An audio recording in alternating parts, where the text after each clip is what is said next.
नमस्कार, बहुत स्वागत है आपका अपना बिहार में। आपके साथ मैं हूं सोनाली सिंह। छपरा में चल रहे हनुमान जयंती समारोह के सचिव प्रोफेसर रणंजय सिंह का निधन हो गया है। मानस मंदिर में प्रवचन देते वक्त हार्ट अटैक से उनकी मौत हो गई। प्रोफेसर रणंजय सिंह मारुति मानस मंदिर के प्रधान सचिव थे और पूरे कार्यक्रम के संयोजक के रूप में कार्य कर रहे थे। मारुति मानस मंदिर में प्रवचन देने के दौरान उन्हें हार्ट अटैक आया और उनकी मौके पर ही मौत हो गई। मौत का वीडियो कैमरे में कैद हो गया। रणंजय सिंह की आयु 80 साल की थी और इनके निधन से इस वक्त शोक की लहर है। मारुति मानस मंदिर में प्रवचन दे रहे थे, उसी दौरान हार्ट अटैक से इनका निधन हो गया। और इस खबर पर ज्यादा जानकारी के साथ संतोष गुप्ता जुड़ गए हैं। संतोष, एक बेहद ही दुखद खबर, प्रवचन के दौरान हार्ट अटैक आने से मौत हो गई। जो लोग हैं वो शोकाकुल हैं साफ तौर पर। जी बिल्कुल, काफी दुखद खबर है क्योंकि जो प्रोफेसर रणंजय सिंह है वो काफी सक्रिय थे और जो मारुति मानस मंदिर प्रबंध समिति के सचिव होने के साथ साथ जो यहाँ पे एक बहुत बड़ा आयोजन होता है हनुमान जयंती समारोह, जिसमें देश विदेश के कई बड़े संत आते हैं और यहाँ प्रवचन करते हैं, उस कार्यक्रम का भी जिम्मा उनके ऊपर था और काफी सक्रिय थे वो मंदिर के प्रबंध समिति को लेकर के।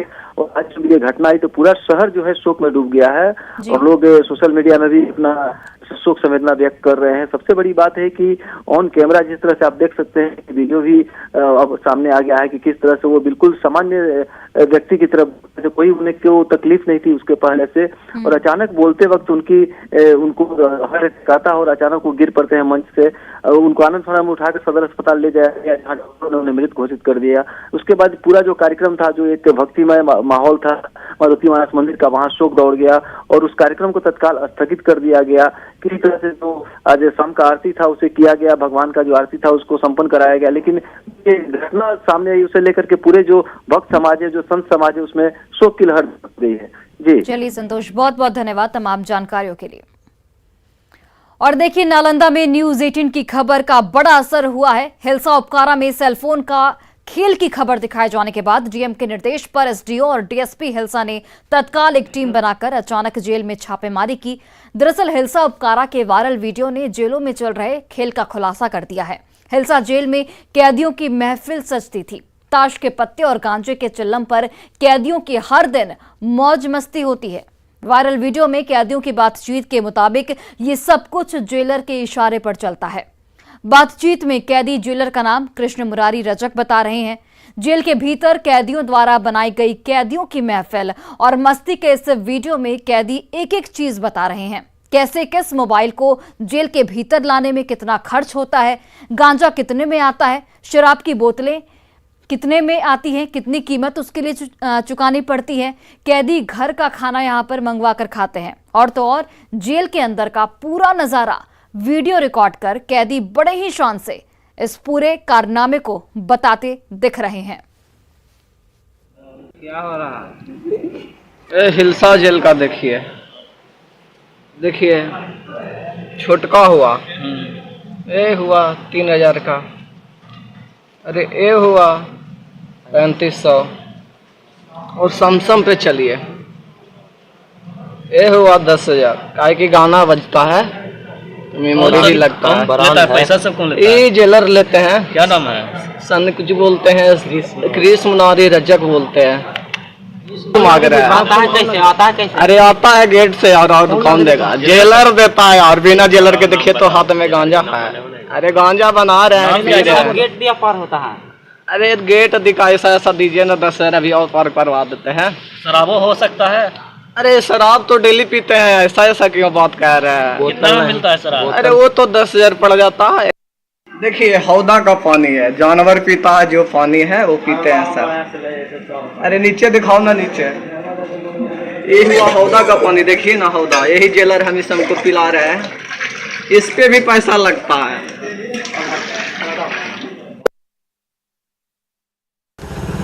अभी छापेमारी में कुछ भी नहीं मिला जो आपत्तिजनक। फिर हम लोगों ने वीडियो जो वायरल हुआ था उसको एग्जामिन किया कि वो आखिर किस स्थापित किया कि किस वार्ड का है, कहाँ का ये वीडियो है। तो वो पता चला कि वार्ड संख्या 4 का था और वहाँ पर कुछ लोग थे ऐसे जो पूर्व में यहाँ थे। जांच में ही पता चला कि उन लोगों पर पूर्व में ही जेल प्रशासन के द्वारा कार्रवाई की गई है और वो लोग यहाँ से स्थानांतरित किए गए हैं। वो अब यहाँ पर है नहीं। चेहरे से भी हम लोगों ने मिलान किया था कि कोई भी वो कैदी यहाँ पर है नहीं। तो ये पुराना वीडियो फिर भी अभी चूँकि ये जो उसमें जो मोबाइल फ़ोन और ये सब दिख रहा है तो उसकी सघन जांच की आवश्यकता है। तो उसमें आगे भी हम लोग जांच करते रहेंगे, क्योंकि वो स्थापित किया जाना आवश्यक है कि मोबाइल वाकई में था या नहीं था, और अगर था तो वो गया। और एक और चीज़ ऐसा प्रतीत हो रहा है कि यह वीडियो जानबूझ के बनाया गया था, क्योंकि उन लोगों ने यहाँ जेल प्रशासन को धमकी भी दिया था। पूर्व में ये सब शिकायतें प्राप्त हुई थी कि धमकी दिया जा रहा है, इसी आधार पर उनको यहाँ से हटाया भी गया है। तो शायद कहीं ना कहीं जेल प्रशासन को दबाव में लेने के दृष्टिकोण से वो वीडियो तैयार करके रखा गया था, जो बाद में वायरल किया गया है। और खबर बेतिया से है, जहां पर जिले के सबसे बड़े अस्पताल जीएमसीएच में कर्मचारियों ने एक मरीज के परिजन को काफी देर तक घुमाया। एक मशीन में दब जाने के बाद बच्चा गंभीर रूप से जख्मी हो गया था, जिसे इलाज के लिए उसके परिजन अस्पताल लेकर आए थे, लेकिन कर्मचारियों और डॉक्टर ने उसे घंटों ग्राउंड फ्लोर से 5वें तल्ले तक दौड़ाते रहे। कभी वहां जाओ तो कभी यहां आओ, ये कहकर बात को टालते रहे। काफी देर बाद बड़ी मुश्किल से मरीज को भर्ती किया गया, तब जाकर इलाज शुरू हो पाया। वीडियो आपकी टीवी स्क्रीन पर जहां पर देखिए बच्चों की हालत गंभीर बनी हुई है, लेकिन उसके बावजूद भी डॉक्टर जो हैं वो परिजन को 5वें फ्लोर से ग्राउंड फ्लोर तक दौड़ाते रहे। और इसकी वजह से सोचिए, अगर बच्चे की जान चली जाती तो इसका जिम्मेदार कौन होता। बच्चा को लेकर आए हैं तो डॉक्टर नीचे रजिस्ट्रेशन नहीं किए, तो बोल रहे हैं कि ऊपर जाओ, नीचे जाओ। 5 नंबर में गए तो वहाँ के डॉक्टर बोल रहे हैं कि रजिस्ट्रेशन नहीं हुआ है। यहाँ पे आए तो वहीं डॉक्टर रजिस्ट्रेशन कराए हैं, फिर भर्ती किए हैं। आधा घंटा से इधर उधर दौड़ा रहा था हमको। हाँ, बच्चे को गोदी में लेकर हम इधर से उधर, ऊपर नीचे आधा घंटा से कर रहे थे। और दिवाली के मौके पर प्रधानमंत्री नरेंद्र मोदी ने युवाओं को बड़ा गिफ्ट दिया है। पीएम मोदी ने रोजगार मेले का शुभारंभ करते हुए 75,000 युवाओं को खुशियों की सौगात दी है। मिशन रोजगार के तहत पीएम मोदी का लक्ष्य 10 लाख युवाओं को रोजगार देना है। युवाओं को मोदी का दिवाली गिफ्ट, धनतेरस पर रोजगार की बहार, 1 साल में 10 लाख सरकारी नौकरियां, 75,000 को मिला ज्वाइनिंग लेटर। दिवाली के मौके पर पीएम मोदी युवाओं के लिए बड़ा गिफ्ट लेकर आए हैं। इस गिफ्ट में सरकारी नौकरियों की बहार है। पीएम ने युवाओं के लिए रोजगार मेले का शुभारंभ कर दिया है। पीएम ने पहले चरण में 75,000 लोगों को नियुक्ति पत्र देकर इस मेले की शुरुआत की। ये तो केवल शुरुआत भर है। रोजगार मेले का मकसद अगले 1 साल में 10 लाख युवाओं को सरकारी नौकरी देना है। आज केंद्र सरकार आजादी के 75 वर्ष को ध्यान में रखते हुए 75,000 युवाओं को एक कार्यक्रम के अंतर्गत नियुक्ति पत्र दे रही है। महीनों में इसी तरह लाखों युवाओं को भारत सरकार द्वारा समय समय पर नियुक्ति पत्र सौंपे जाएंगे। लाखों भर्तियों से जुड़ी प्रक्रियाएं पूरी करना, नियुक्ति पत्र दे देना, ये अपने आप में दिखाता है कि बीते 7-8 वर्षों में कितना बड़ा बदलाव सरकारी तंत्र में लाया गया है। बिहार की राजधानी पटना में भी रोजगार मेले का आयोजन किया गया, जहां केंद्रीय मंत्री आरके सिंह की अध्यक्षता में 346 लोगों को नियुक्ति पत्र सौंपा गया। बीजेपी नेताओं ने इस खास मौके पर कहा कि सरकार साल 2024 तक अपने वायदे को पूरा करेगी। कुल मिला करके हमको लगता है कि अगले 1 साल तक चलेगा और हर 1-2 महीने पर हम लोग 75,000 से 1 लाख नौकरियों का हम ये अपॉइंटमेंट लेटर्स वितरण करेंगे प्रधानमंत्री जी। मुजफ्फरपुर में रोजगार मेले के तहत 123 लोगों को नियुक्ति पत्र सौंपा गया। केंद्रीय मंत्री पशुपति पारस ने सभी अभ्यर्थियों को ज्वाइनिंग लेटर सौंपा। नियुक्ति पत्र मिलने के बाद युवाओं के चेहरे खिल उठे। धनतेरस भी है, 22 अक्टूबर 2022 का ऐतिहासिक दिन है। माननीय प्रधानमंत्री जी के नेतृत्व में देश आगे बढ़ रहा है। 10 लाख लोगों को नौकरी दी जाएगी, जिसमें आज 75,000 लोगों को प्रत्येक स्टेट हेडक्वार्टर में सभी लोगों को नौकरी दी गई। मुझे 2 ज्वाइनिंग लेटर आज मिला है, एक सेंट्रल बैंक ऑफ इंडिया से और एक ESIC से, तो बहुत खुशी है, बहुत ज़्यादा। किस दिवाली की खुशी और डबल ट्रिपल हो गई हुई है, तो बहुत ज़्यादा है। बहुत खुश हैं क्योंकि आज इस शुभ अवसर पर मिला है, क्योंकि ज्वाइनिंग लेटर तो आना, ज्वाइनिंग लेटर तो आना ही था, पर इस शुभ अवसर पर दे करके माननीय प्रधानमंत्री जी बहुत अच्छा काम किए, जो हम लोग को यादगार बना दिए इस दिन को। वैशाली में भी कुछ ऐसा ही नजारा दिखा। हाजीपुर में नियुक्ति पत्र मिलते ही युवाओं के चेहरे खुशी से झूम उठे। यहां 350 से ज्यादा युवाओं को ज्वाइनिंग लेटर सौंपा गया। कार्यक्रम में केंद्रीय गृह राज्य मंत्री नित्यानंद राय मौजूद रहे। आगामी प्रत्येक महीनों में 75 हजार युवाओं को, भाइयों बहनों को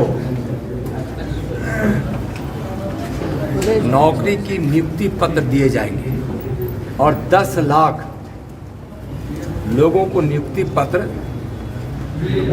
देने की योजना है। कटिहार में भी अभ्यर्थियों को दिवाली पर तोहफा मिला। NFL मंडल में कुल 96 लोगों को सरकारी नौकरी मिली है, जबकि कटिहार रेल मंडल में 6 लोगों को नौकरी मिली है। ये बहुत बड़ा अवसर है, PM मोदी सर की तरफ से बहुत बड़ा। आज धनतेरस के दिन हम लोग को उपहार मिला है। आज रेलवे में जॉब मिला है हमको, हम बहुत खुश हैं। जो हमारे ऑलरेडी जो सिलेक्टेड कैंडिडेट हैं उसको हम लोग नियुक्ति पत्र आज इशू किए हैं, जिसमें कटिहार का 6 लोग थे और पूरा NF रेलवे का 96 है। रोजगार के मुद्दे पर विपक्ष की आलोचना झेल रहे PM मोदी ने मिशन रोजगार से विपक्ष को करारा जवाब दिया है। तो वहीं युवाओं की दिवाली की खुशी डबल हो गई है। PM की पहल से देश में युवाओं का जोश हाई है। न्यूज़ 18 के लिए पटना से धर्मेंद्र, मुजफ्फरपुर से प्रियांक सौरभ, वैशाली से प्रफुल्ल कुमार और कटिहार से सुब्रत गुहा की रिपोर्ट। और धनतेरस के शुभ मौके पर PM नरेंद्र मोदी ने रोजगार मेले का शुभारंभ किया, जिसके पहले चरण में 75,000 युवाओं को विभिन्न विभागों में नौकरी का नियुक्ति पत्र सौंपा गया। केंद्रीय मंत्री पशुपति कुमार पारस को मुजफ्फरपुर की जिम्मेदारी दी गई थी, जहां पर उन्होंने 65 युवाओं को नियुक्ति पत्र बांटे।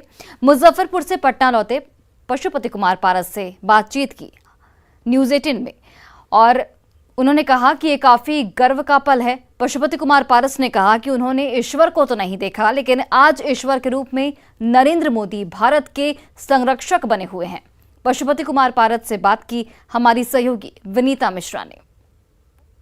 धनतेरस के मौके पर PM नरेंद्र मोदी ने रोजगार मेले का शुभारंभ किया है। इस मेले के तहत 75,000 लोगों को नियुक्ति पत्र बांटे गए हैं। आज धनतेरस का शुभ मौका है और ऐसे में रोजगार मेले उन बेरोजगार लोगों के लिए किसी वरदान से कम नहीं होगा।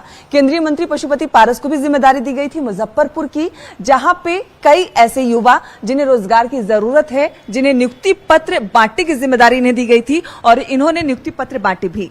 आज दिन शुभ है और कार्य भी शुभ हुए हैं। जी, दिन भी शुभ है और ऐतिहासिक दिन है। आज 22 अक्टूबर 2022 बहुत ही ऐतिहासिक दिन है। माननीय प्रधानमंत्री जी दिल्ली से वर्चुअल उन्होंने अपना स्पीच दिया और 75,000 लोगों को आज नियुक्ति पत्र बांटा गया है।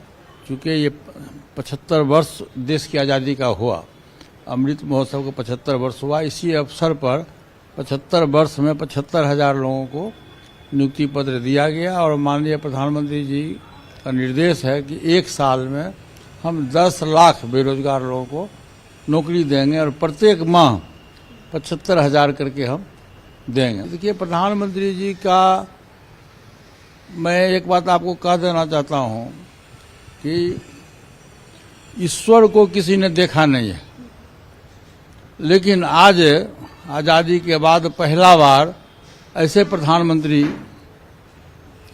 देश को मिला जो ईश्वर के स्वरूप है। क्योंकि गरीब हो, पिछड़ा हो, दलित हो, अकलियत हो, ऊंची जाति के गरीब लोग हैं, सबों की ख्याल उनके पास में है। एक बार फिर से अमित शाह के बिहार दौरे की सुगबुगाहट मिल रही है। सीमांचल और सारण के बाद अब नालंदा। अच्छी बात है, ये तो अच्छी बात है। हम चाहते हैं कि महीना में एक बार आवे अमित शाह जी, देश का प्रधानमंत्री आवे, अमित शाह जी आवे, तब न देश का विकास होगा, बिहार का विकास होगा। अरे आएंगे तो कुछ दे के जाएंगे, लेके तो नहीं जाएंगे।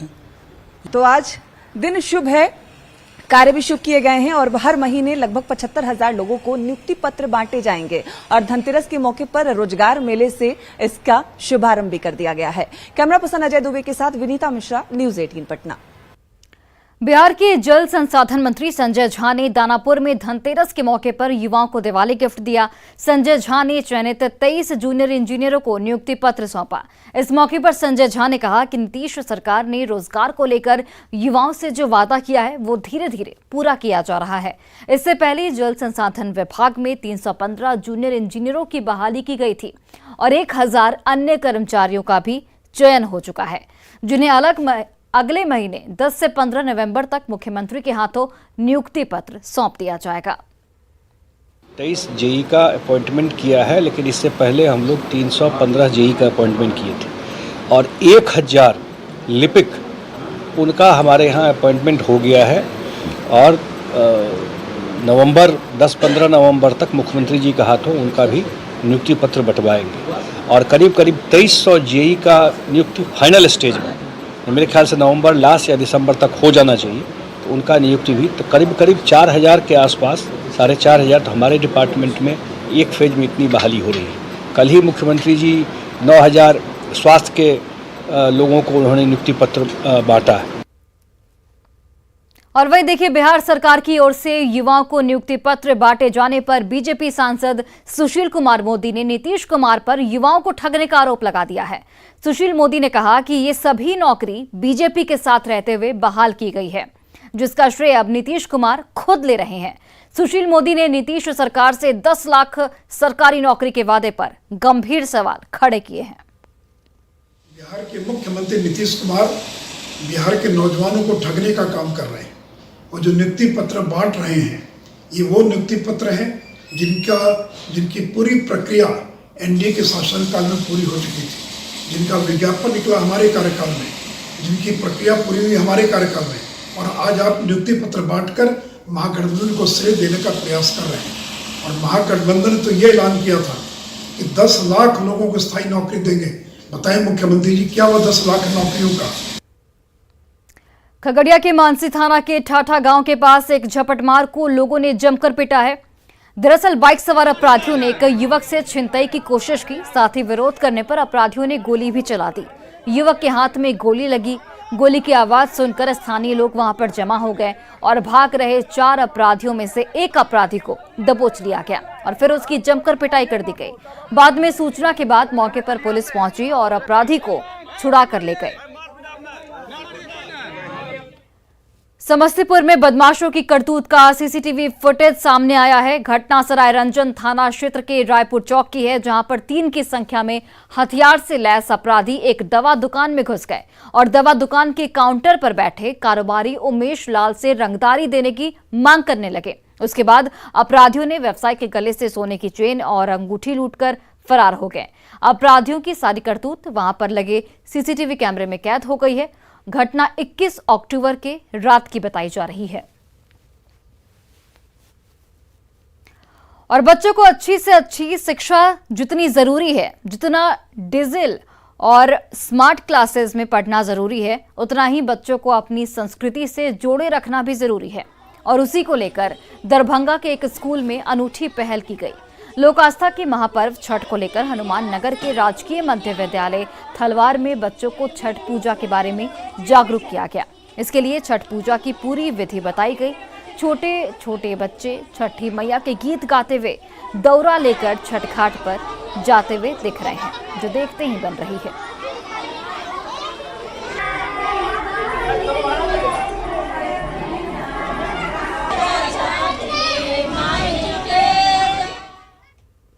और मधुबनी के बाबूबरही प्रखंड के पिपराघाट पर कमला नदी के तट पर 11,000 दिए जलाकर दीपोत्सव मनाया गया।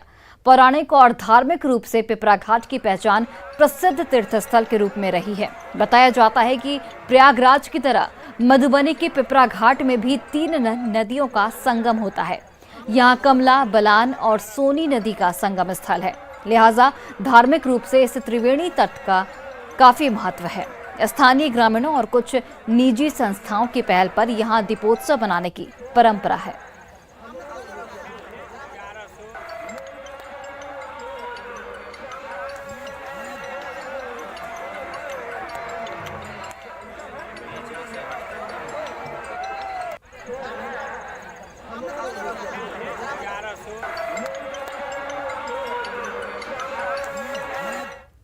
और फिलहाल इस बुलेटिन में बस इतना ही। आप देखते रहिए न्यूज़ 18 बिहार झारखंड।